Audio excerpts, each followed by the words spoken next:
Christoph Willibald Ritter von Gluck.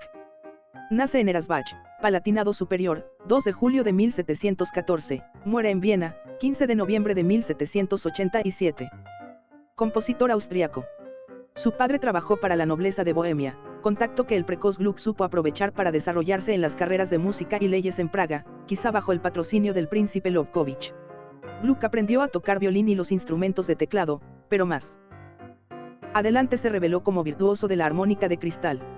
También es probable que haya estudiado canto. Berni consigna que en 1772 Gluck cantaba con muy escasa potencia vocal, pero con una expresividad que hacía olvidar pronto ese defecto. Poco después de cumplir los 20 años de edad viajó a Viena y de ahí a Milán, donde probablemente fue discípulo de Sammartini. Sus primeras 8 óperas, cuya música se ha perdido casi en su totalidad, aparecieron en Milán y Venecia entre 1743 y 1744. Todas dentro del género de opere serie, 6 de ellas tuvieron libreto de Pietro Metastasio. Gluck no incursionó en la ópera bufa. En 1746 presentó con poco éxito en Londres 2 nuevas óperas, pero, como tiempo después relatara a Berni, logró mejorar su comprensión de la música gracias al contacto con Händel y al gusto por lo inglés. Es posible que sea apócrifo el disparatado comentario de Händel en el que afirmaba que Gluck no sabía más contrapunto que su cocinero. La música de Gluck fue impresa por primera vez por el editor londinense Walsh, incluía las arias predilectas de la caduta de Giganti, una ópera cuyo tema narra el entonces reciente levantamiento jacobita, así como una colección de tríos sonatas que constituyen su única obra instrumental independiente. Desde sus primeras óperas, Gluck adquirió el hábito de volver a usar sus mejores ideas. De inspiración menos fluida que sus contemporáneos italianos, más dependiente de una originalidad que impactara, se justificaba en la búsqueda de mejores contextos para sus más audaces piezas, como el aria de Sesto, Se mai sentì spirarti de la Clemenza di Tito, que bajo el título O Maleureuse Ifigenie se convirtiera en el momento culminante de su última obra maestra, Ifigenia en Tauride. Puesto que la mayoría de las producciones operísticas italianas difícilmente duraba más de una temporada y la impresión de las partituras era poco común, seguramente muy pocas personas fueron capaces de descubrir este económico recurso compositivo. Sin embargo, años después fue puesto en evidencia al presentar sus óperas en París, donde las controversias sobre los posibles plagios musicales de Gluck fueron un ingrediente infaltable en los periódicos del momento. A su regreso a Alemania, Gluck trabajó con la compañía itinerante de Pietro Mingotti en Dresde, Viena, Dinamarca y Praga. En 1747 produjo una ópera cortesana, Lenasa de Ercole e de Eve, en Dresde, y después usó libretos de Metastasio para Viena, 1748, La Semiramide Riconosciuta, y Praga, 1750, Ezio. En 1750 contrajo matrimonio y se instaló en Viena, donde a pesar del escepticismo de la emperatriz María Teresa y de la hostilidad por parte del poeta de la corte, Metastasio, quien opinaba que su música era extraña, logró establecerse en el centro de la vida teatral. De diversas partes recibió encargos de obras importantes. En 1752, la Clemenza di Tito fue motivo de controversia en Nápoles por la audaz armonía de Se mai sentì spirarti. Compuso Antígono 1756 para Roma. Escribió diversas obras para la familia imperial, que a menudo participaba en las representaciones, como en Le Sinesi 1754, con un libreto satírico de Metastasio. Asimismo, con L. Innocenza Giustificata 1755 Gluck participó en las maniobras del conde Durazzo, intendente del teatro, destinadas a minar la supremacía de Metastasio adaptando los textos de sus arias a un argumento distinto. En el aria trascendental del final de esta obra, Gluck demostró su destreza para lograr gran poder dramático mediante la música más simple. Antes de la celebrada reforma de la ópera italiana, el principal cometido de Durazzo fue la producción de ballets y ópera comique francesa, para lo cual Gluck arregló y compuso cada vez más música. Apenas recientemente se han logrado identificar algunos de los ballets en los que participó. El ballet dramático, que incluía pantomima, destacó en la colaboración entre Gluck y Gasparo Angiolini en la obra Don Juan 1761 y más adelante en Alessandro, Semiramis e Ifigenie, 1764 a 1765. En óperas posteriores se ha identificado música de estos ballets. Don Juan sigue siendo sin duda alguna una de las partituras más impresionantes de Gluck. La obra finaliza con una escena fantasmagórica de la estatua y una larga danza en re menor, chacona, a cargo de las Furias. Es muy probable que estos elementos, plagiados por Boccherini para una sinfonía y reciclados por Gluck en París para el Orphée, hayan inspirado a Mozart para el tratamiento del mismo tema en Don Giovanni. La ópera comique sirvió a Gluck como entrenamiento para la musicalización de la lengua francesa. Al principio incluyó melodías tradicionales, pero con el tiempo fue incorporando sus propias ideas musicales. Más adelante adaptó para Ifigenia en Tauride la refinada obertura de la tormenta de L.I.L. de Merlin 1758. L.I. Brogne corrige, El bebedor reformado, 1760, contiene una escena burlona en el infierno en la que el estilo musical, si bien usado satíricamente, anticipa obras como Don Juan, Orfeo de Eurídice y Alceste.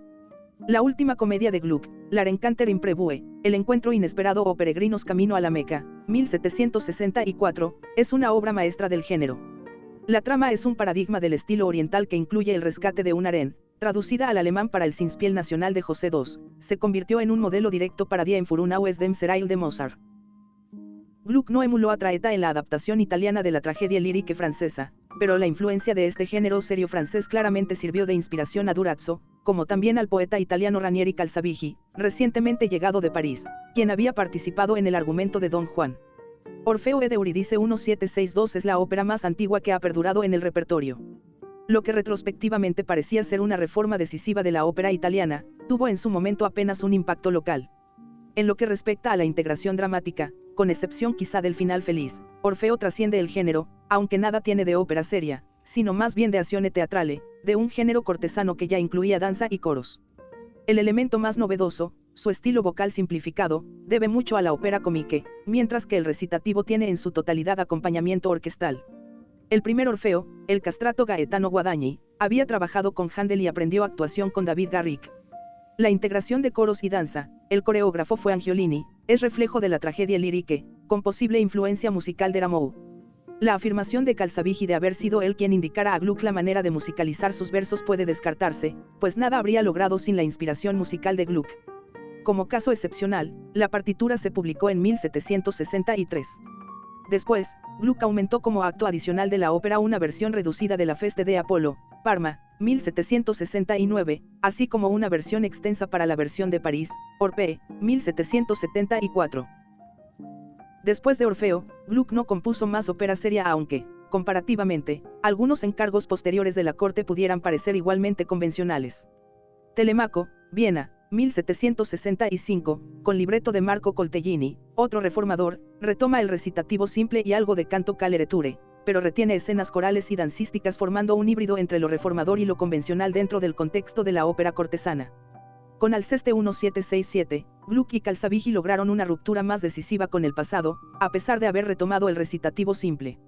La monumentalidad y la seriedad rigurosa de esta ópera tuvieron una respuesta dividida, pero en la publicación de la partitura en 1769 Calzabigi escribió, avalado por la firma de Gluck, la dedicatoria al Gran Duque de Toscana, después Leopoldo II, que se convertiría en el manifiesto de la Reforma, como denuncia de los abusos de compositores y cantantes. Los autores se han esforzado en limitar la música a su verdadera función al servicio de la poesía por vía de la expresión y en seguimiento de la situación planteada por el relato, sin interrumpir la acción ni sofocarla con adornos superfluos e inútiles. De carácter sombrío y uniéndola al primer acto, Gluck hizo de la obertura una parte integral de la ópera. En su primera producción Alceste debió prescindir del castrato y la interpretación corrió a cargo de una compañía más entrenada en ópera buffa. En una reposición posterior, el castrato Giuseppe Millico reemplazó al tenor. En 1770, Paride ed Elena retomó al castrato en el papel de amante e incluyó elementos más ligeros en su trama. En otro prefacio se hacía el reclamo de que Alceste no hubiera sido imitado. Paride, en cambio, una de sus obras más atractivas, había sido subestimada por el propio Gluck, quien no la adaptó para Francia sino que solo tomó prestados algunos números. Los contactos diplomáticos jugaron un importante papel en la última etapa de la campaña de reforma de Gluck en Francia. Además, en otro tiempo había tenido como alumna a la delfina María Antonieta, después reina de Francia. Gluck estaba decidido a producir 6 óperas serias para París, pues la administración aseguraba que obras tan novedosas y enérgicas sin duda desplazarían el viejo repertorio. Para 1772 ya contaba con una adaptación de la Ifigenia de Racine hecha por F.L.G. Leblanc du Rouget, agregado de la embajada francesa en Viena. La representación de Ifigenia en Aulide en París tuvo una respuesta dividida en 1774, pero se sobrepuso a las críticas adversas después del éxito de Orphée en ese mismo año.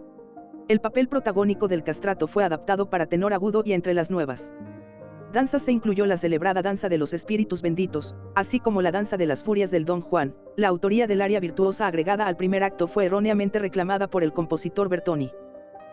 Poco después Gluck adaptó y amplió 2 de sus óperas cómicas y revisó Alceste 1776, restándole monumentalidad a favor de una mayor teatralidad. Armide 1777 se basa en el libreto prácticamente inalterado de Philippe Twinold que Lally musicalizara casi un siglo atrás. Las escenas mágicas son equiparables a las de Orfeo, elemento que en Ifigenia en Aulide se manifiesta como la principal asimilación de Gluck de la tradición francesa, adaptada con gran fortuna a su característico y tan personal estilo italiano. En 1778 Piccinni produjo Roland, basada en una relativa modernización del libreto de Quinault, el franco éxito de Piccinni tal vez haya motivado a Gluck a incorporar más elementos italianos en Ifigenia en Tauride 1779, reciclando varias áreas más largas y a la vez incorporando gran parte del ballet Semiramis. En 1781 se presentó en Viena una versión alemana, Ifigenia auf Tauris. En cierto modo, Ifigenia en Tauride es un pastiche inspirado, pero su fuerza dramática e inteligente hechura la convirtieron en su principal obra maestra, por encima de la exquisita pastoral francesa del mismo año, Hecho y Narcisse. La mala salud, en esta época tuvo su primer infarto, y el fracaso de Hecho propiciaron el retorno de Gluck a Viena antes de la exitosa confrontación entre su penúltima ópera y la Ifigenia en Tauride de Piccinni. Gluck agregó algunas canciones con poemas de F. G. Klopstock y un De Profundis a su escasa producción de obras vocales menores y se retiró de la ópera, aunque permitió el uso de su nombre para promover las óperas parisinas de Salieri y J. C. Vogel. La grandeza de Gluck reside en su restitución del equilibrio entre música y poesía, con especial cuidado de los elementos visuales. El personal de la Ópera de París se quejaba de sus intervenciones en la dirección escénica.